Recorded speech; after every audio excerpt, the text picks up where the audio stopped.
Assalamualaikum warahmatullahi wabarakatuh. Bagaimana kabar anak-anak hari ini? Semoga kalian dalam keadaan sehat ya. Nah, anak-anak, hari ini kita akan belajar tentang tematik, tema 5, subtema 1, 2, dan 3, materi IPS tentang posisi dan peranan Indonesia dalam kerjasama ASEAN. Nah, sebelum kita mulai pembelajaran, kita membaca basmalah dulu. Bismillahirrahmanirrahim. Tujuan pembelajaran kita kali ini adalah kalian akan bisa mengidentifikasi posisi dan peran Indonesia dalam kerjasama di bidang ekonomi, sosial, politik, budaya, teknologi, dan pendidikan dalam lingkup ASEAN. Kalian akan mengklasifikasikan posisi dan peran Indonesia dalam kerjasama di bidang ekonomi dalam lingkup ASEAN, serta kalian akan menganalisis posisi dan peran Indonesia dalam kerjasama di bidang ekonomi dalam lingkup ASEAN. Nah, anak-anak, tahukah kalian bahwa Indonesia memiliki peranan dan posisi yang penting dalam perekonomian negara-negara ASEAN? Dan tahukah kalian bahwa banyak kerjasama yang dilakukan antar negara di lingkup ASEAN? Ayo kita pelajari. Negara-negara yang tergabung dalam ASEAN mempunyai potensi masing-masing, mulai dari sumber daya alam hingga sumber daya manusianya. Bagaimana peran dan posisi Indonesia dalam kancah perekonomian ASEAN dan bagaimana peranan Indonesia di dunia usaha? Nah, anak-anak, kalian pasti pernah membaca tentang peran dan posisi Indonesia di bidang ekonomi dalam lingkup ASEAN. Sebagai pendiri AFTA dan APEC, melakukan perdagangan bilateral, pelaku kegiatan ekspor impor, dan penyelenggara pertemuan tingkat menteri di bidang ekonomi. Nanti akan kita pelajari ya. Apa saja bentuk kerjasama ASEAN di bidang ekonomi? Antara lain, yang pertama, ASEAN Industrial Corporation atau AICO, kerjasama di sektor industri. Kerjasama dibangun melalui ASEAN Industrial Corporation. Proyek industri ini meliputi beberapa sentra industri, seperti ASEAN Vaccine Project atau produsen vaksin di Singapura, Rock Salt Soda AS Project atau produsen abu soda, kemudian ada ASEAN Aceh Fertilizer Project atau pabrik pupuk di Aceh, ASEAN Urea Project pabrik pupuk di Malaysia, serta ASEAN Chopper Fabrication Project atau pabrik industri tembaga di Filipina. Kemudian yang kedua adalah kerjasama di sektor cadangan pangan. Thailand dan Vietnam ini sebagai penyedia cadangan pangan bagi negara-negara anggota ASEAN. Sedangkan Indonesia, Thailand, Malaysia, Filipina, dan Singapura berperan sebagai penyedia cadangan pangan dalam keadaan darurat. Yang ketiga yaitu ASEAN Free Trade Area atau AFTA.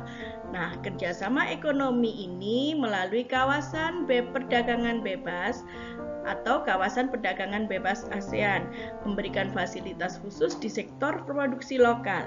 Kerjasama ini bertujuan untuk menghilangkan kendala perdagangan di antara sesama anggota negara ASEAN, sehingga mampu meningkatkan daya saing produk lokal dari masing-masing negara di pasar ASEAN.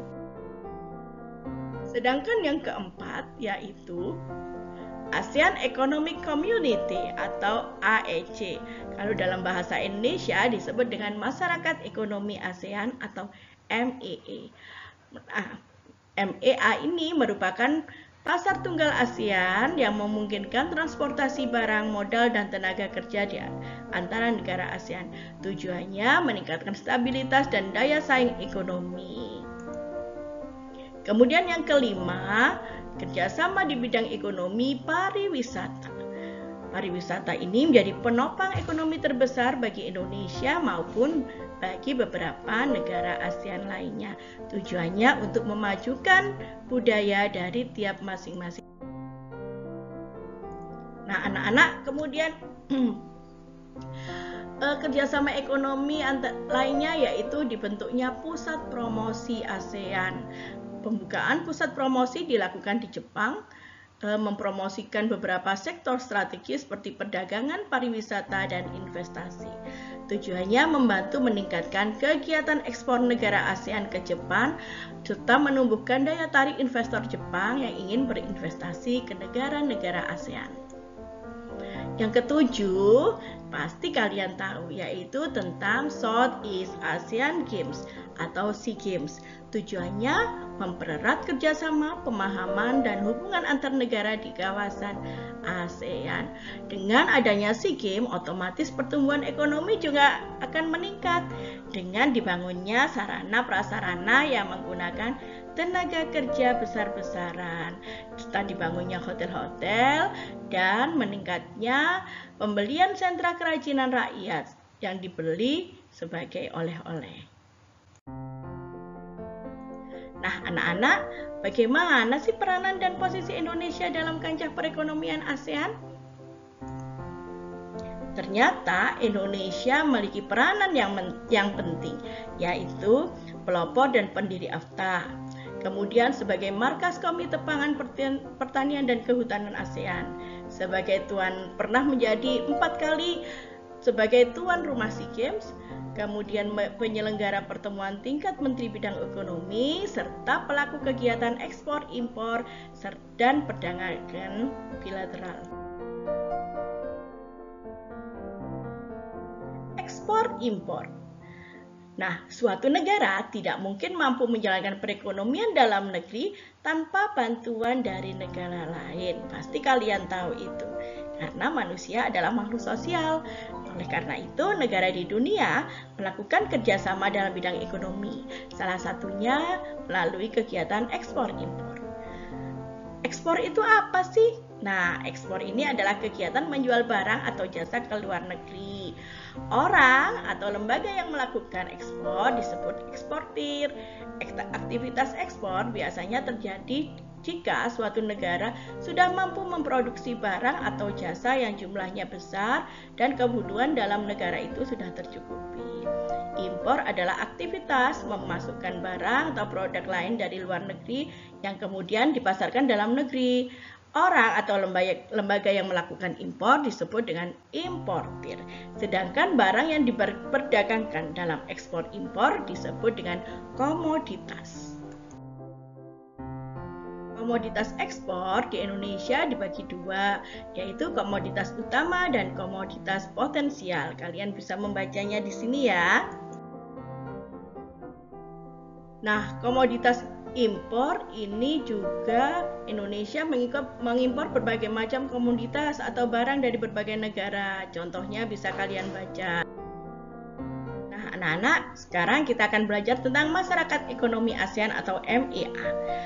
Era globalisasi tidak terhindarkan membuat negara di Asia Tenggara memutuskan untuk membuat MEA atau Masyarakat Ekonomi ASEAN.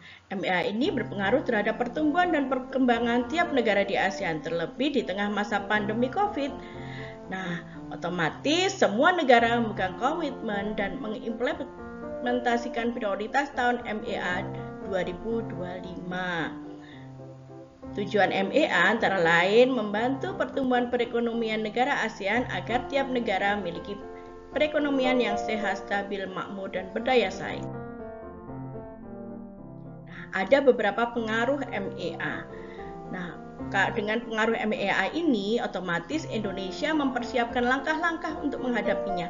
Antara lain, penguatan daya saing, program Aku Cinta Indonesia, penguatan sektor UMKM, dan lain sebagainya. Nah, anak-anak, selain ada pengaruh dan langkah-langkah dalam mengambil kebijakan untuk mengikuti MEA, ada juga dampak positif dari MEA dari sisi perdagangan, investasi, dan ketenagakerjaan. Kalian bisa membacanya ya di sini. Begitu juga dengan adanya dampak positif, pasti akan ada dampak negatif. Nah, dampak negatif ini juga berpengaruh pada sisi kompetisi, eksploitasi, dan sisi ketenagakerjaan. Oke, anak-anak, itu tadi pembelajaran tentang posisi dan peranan Indonesia di negara ASEAN dalam bidang ekonomi. Semoga memberikan manfaat. Nah, jangan lupa untuk selalu belajar ya dan menjaga kesehatan. Terima kasih anak-anak. Kita membaca hamdalah dulu. Alhamdulillahirabbil alamin. Wassalamualaikum warahmatullahi wabarakatuh.